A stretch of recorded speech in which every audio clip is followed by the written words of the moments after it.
Equilibrium is one of the greatest things that has a very strong impact on your life. There are many ways to achieve equilibrium, but today I came to you with the best way to achieve equilibrium from my point of view. And I applied it personally, and it had a very strong effect. This habit is called the habit of renewal. So prepare for you the best cup of coffee or your drink that you love and focus with me. If you are new to this channel, I'm reading a book and I'm giving you its benefits. If you are looking to reap the incredible benefits of reading without actually having to read, subscribe.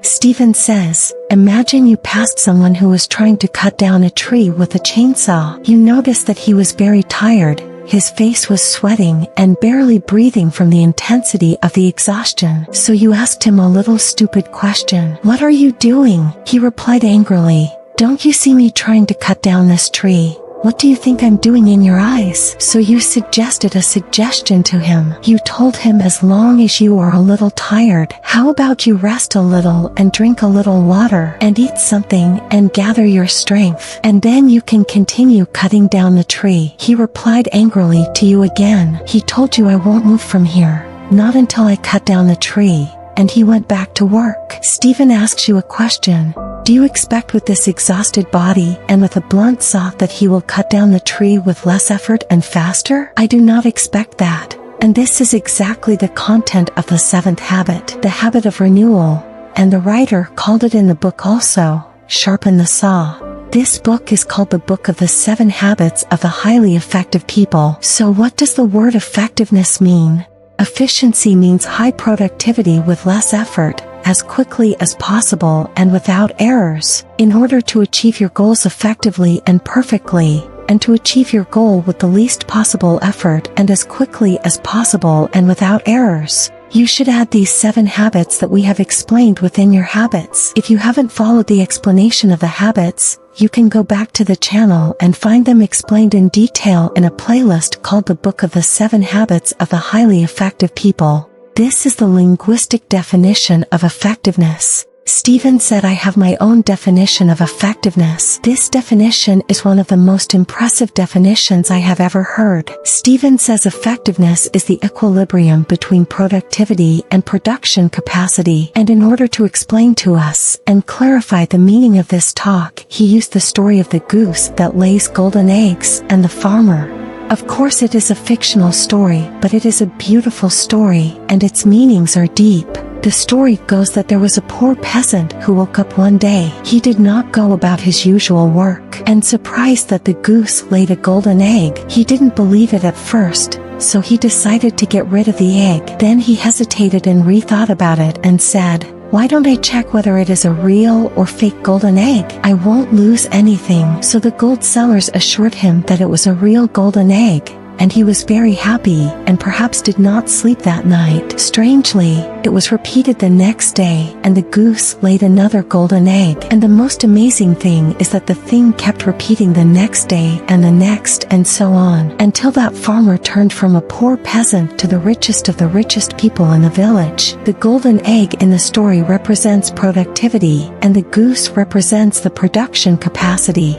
Stephen says effectiveness is to achieve a balance between productivity and the ability to produce. As much as you care about the results, which in this case is the golden eggs, you should care about the source of these results, which is the goose. You feed her well and bring her a veterinarian every week and expand her place of living and make it more beautiful and bigger. Unfortunately, the farmer did not like this talk, so he became greedy and could no longer wait a whole day for the goose to produce 1 golden egg a day. So he decided to kill the goose and take out all the golden eggs in her belly. The peasant killed the goose, thereby killing the source of his wealth. And this is exactly what the person trying to cut down the tree with a chainsaw was doing. In the first example, he was more focused on productivity than on the source of this productivity, which is the saw.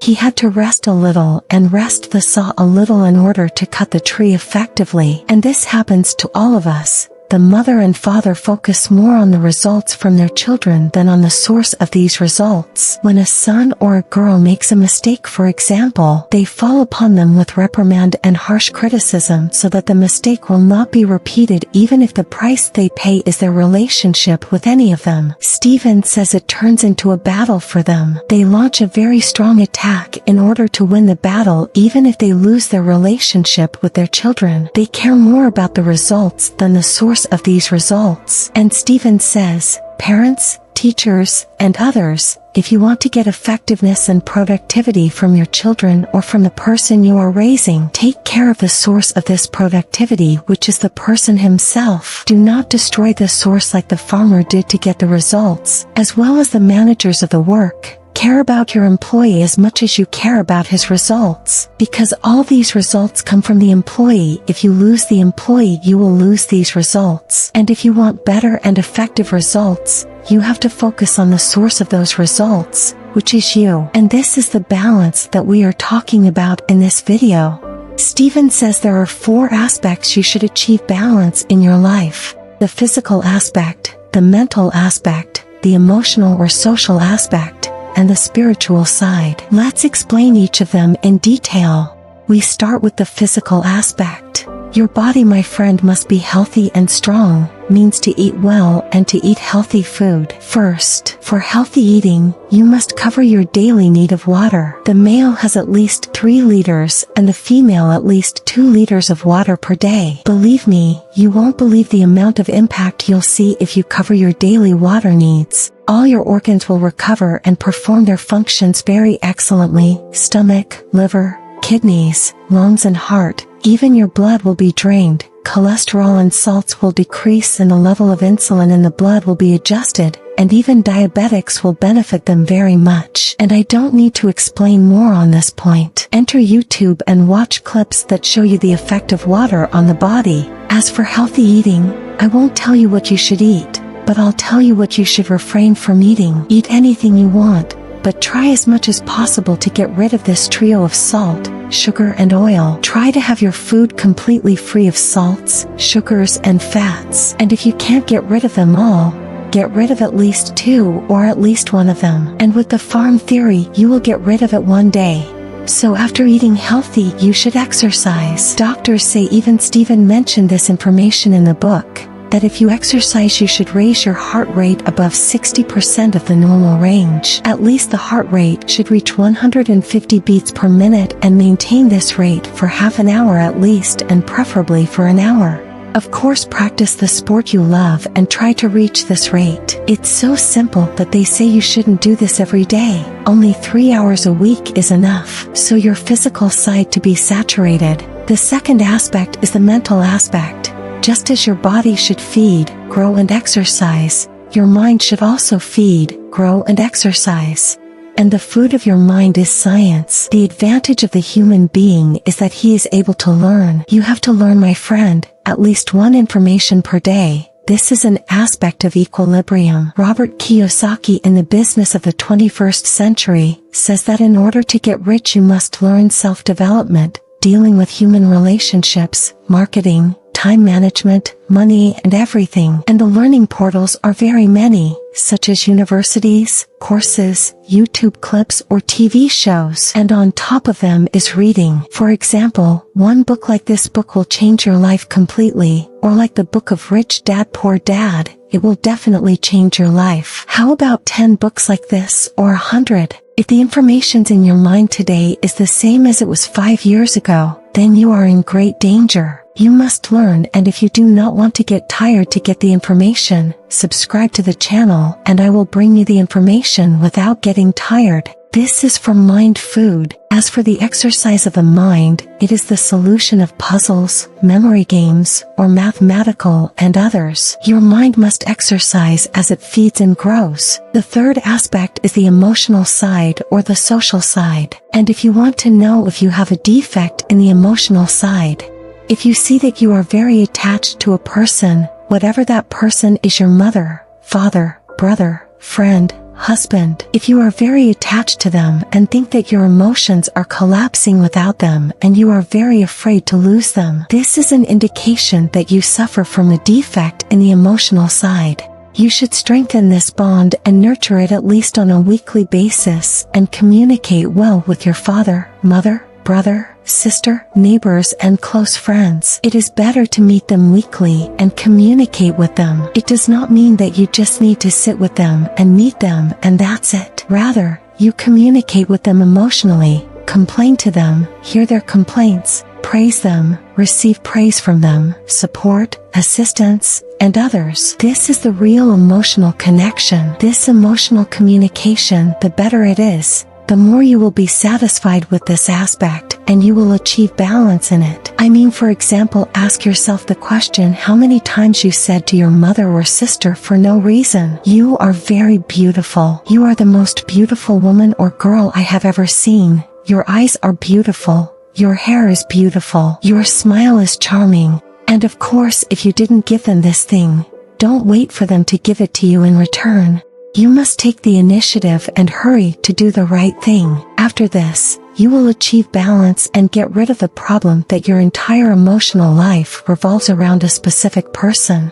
The fourth and final aspect, my friend, is a strong and important aspect, the spiritual side. This aspect is the meditative aspect through which you try to relax your mind as much as possible and stop thinking and focus on the present. And the best way to achieve this aspect is with prayer. And this talk, we will take it in detail in the explanation of the book of the Power of Now. And before I conclude this video and this very wonderful book, allow me to tell you a simple fact. Do you know the meaning of the word law? Like the law of gravity, for example. The law is something that applies to every living or sometimes inanimate thing. And there's a very great law of change. The law says any change has an impact and the size of this change will be the size of this impact. Not a requirement, but most of the time that's what happens. From here comes the butterfly theory, which says that if a butterfly flutters in South America, a hurricane will occur in China. If you don't believe me, you can go to YouTube and look for this theory. This theory is true, and it is the one that confirms that any change has an impact. And the change that happens to you will affect the entire universe. Literally, it will affect the entire universe.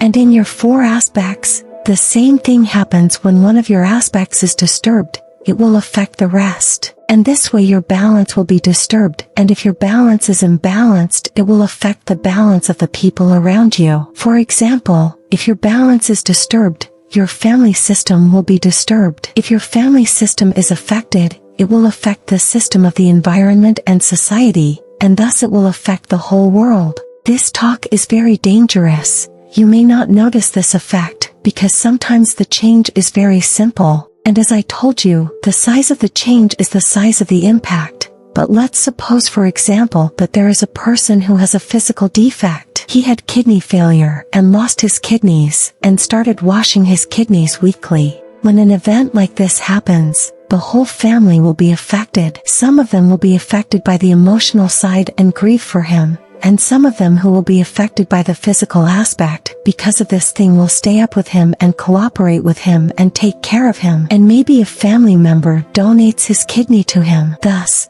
a physical imbalance will occur in a second person, and the donor may not be a family member. He could be a friend or an external donor. The important thing is that the physical defect that occurred has an impact, so try as much as possible to saturate the four sides and achieve balance between them. Because your balance, my friend, means the balance of your family, and if your family is balanced, society and the world will be balanced. Your balance means that you will achieve effectiveness and reach your dreams and goals effectively, with the least possible effort, as soon as possible, with high productivity and without mistakes. Your balance will make you practice all 6 habits well, and as much as you care about the results, care where those results come from. Rejuvenate your energy and fill your aspects, and always remember this law. Any change will have an impact. Your change and balance will affect the surroundings around you and the world, so don't think that your role is unimportant, and don't think that you are a person who is nobody in life. And sharing this video with your family and friends will have a great impact.